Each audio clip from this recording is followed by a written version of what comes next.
Communiquer avec les défunts par le biais de la technologie, un concept qui est né il y a plus de 100 ans. À l'aide de bandes magnétiques, de cassettes ou d'enregistreurs numériques, nombreux sont ceux qui disent avoir enregistré la voix de personnes décédées.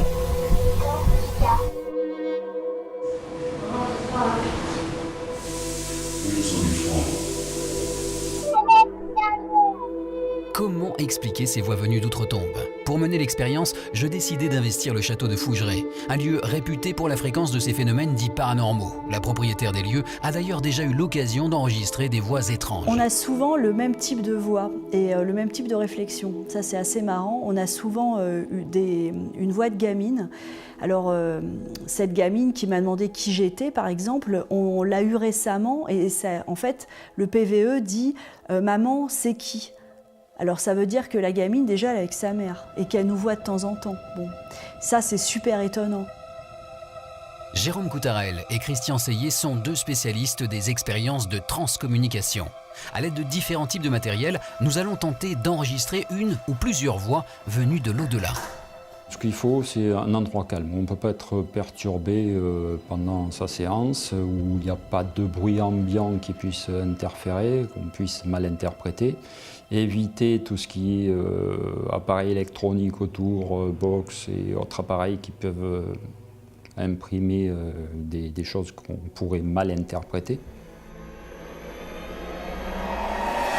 Une fois la nuit tombée, nous décidons de débuter l'expérience dans la crypte du château. Alors là, on va utiliser un appareil numérique qui enregistre directement sur une carte mémoire.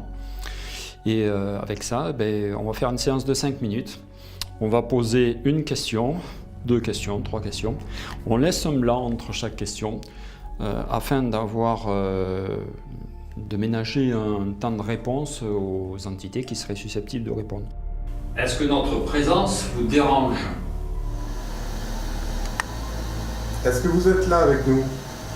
Durant plus de 2 heures, nous avons pu tester différentes pièces du château, dans un silence absolu. Pourtant, lors de l'écoute des bandes, des voix sont apparues. C'est hallucinant, ça. Oui. Ça fait voix de fille.